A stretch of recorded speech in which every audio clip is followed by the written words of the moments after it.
pessoal, estamos em mais um vídeo da nossa série Bíblia Todo Dia e hoje estudaremos os capítulos 26 a 28 do livro de Mateus. Estamos chegando ao fim da história do Evangelho. As boas novas ou a melhor notícia do mundo vai ser estudado aqui nesse vídeo. Mas essa mensagem ainda vai ser revista por 3 livros diferentes, Marcos, Lucas e João. E em cada um deles nós vamos destacar alguns pontos que o tempo não nos permitiu ou mesmo que o próprio Mateus não destacou na sua história. Após ser rejeitado pelas autoridades de Israel como Messias e após anunciar o seu futuro retorno no sermão profético, como nós já estudamos, Jesus entra em ação na fase final do seu plano redentivo. E nesta fase, ele apresenta um elemento do Evangelho que seria um escândalo para muitos. O capítulo 26 e versículo 1 afirma: tendo dito estas coisas, disse Jesus aos seus discípulos: como vocês sabem, estamos a 2 dias da Páscoa e o Filho do Homem será entregue para ser crucificado. Não existe a mensagem do Evangelho sem a mensagem da cruz. Nessa história de constantes tensões, mais um clímax iria ser atingido na crucificação e presenciaríamos também mais uma reviravolta na narrativa, da qual todos os cristãos são testemunhas, a ressurreição de Jesus Cristo. Jesus já tinha falado aos seus discípulos sobre a cruz e também já tinha ensinado a respeito da cruz que cada crente deve levar na sua vida como cristão.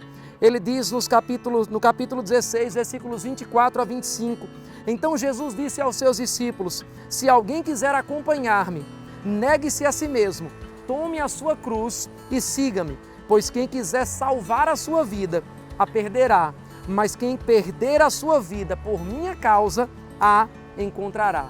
Mas agora ele daria o exemplo, e a cruz de Jesus seria a mais pesada de todas, porque essa cruz carregava o meu e o seu pecado e também os pecados de toda a humanidade. O plano da crucificação entrava em ação, algo que parecia uma vitória para o diabo, mas a Bíblia mostra que era o fim do seu domínio. Foi nessa cruz que Jesus cancelou a nossa dívida com o pecado. Foi por causa dessa cruz que ele triunfou sobre a morte. Foi nessa cruz que se consumou, que se completou tudo o que a Bíblia prometia para mim e para você. Mateus diz que foi lá na cruz que ele bradou em alta voz e entregou o seu espírito. Mas sabe o que ele bradou? O Evangelho de João dá um detalhe. Ele disse: está consumado. A palavra grega para telestai significa que a tarefa foi cumprida, significa que a antiga aliança foi encerrada, significa que a mensagem do Evangelho se tornou, naquele momento, uma verdade, um fato, uma boa notícia para todos os homens, incluindo eu e você. Um Evangelho sem a cruz é um Evangelho sem a salvação. Lá ele nos resgatou de toda a maldição da lei que nós já estudamos no Antigo Testamento. A crucificação era um método de execução dos romanos reservado principalmente para os escravos. Nela havia elementos de tortura e de muita humilhação e por isso a crucificação naqueles dias era vista como um grande horror. Para os judeus, a cruz era uma humilhação e os fariseus não conseguiam entender como o rei, como o Messias, precisaria passar por uma humilhação como essa. Para os gregos, que lançaram os fundamentos do direito romano, a mensagem da cruz era um absurdo, pois como alguém que foi condenado com os malfeitores poderia ser o nosso justificador?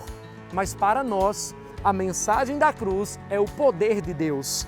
1 Coríntios 1,18 diz: pois a mensagem da cruz é loucura para os que estão perecendo, mas para nós que estamos sendo salvos é o poder de Deus. A cruz quebrou a lógica da teologia dos judeus e destruiu a filosofia de justiça dos gregos.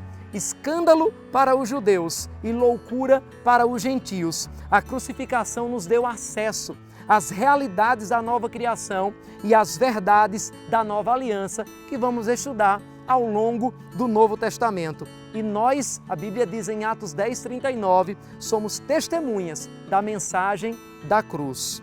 A Bíblia mostra em 1 Coríntios 1,18 que é loucura para os que perecem, mas para nós é o poder de Deus. A Bíblia mostra também que, ainda enfrentando a cruz, Jesus enfrentou também a traição.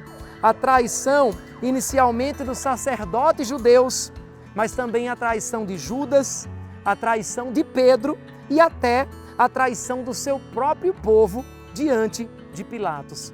Não se admire com a traição.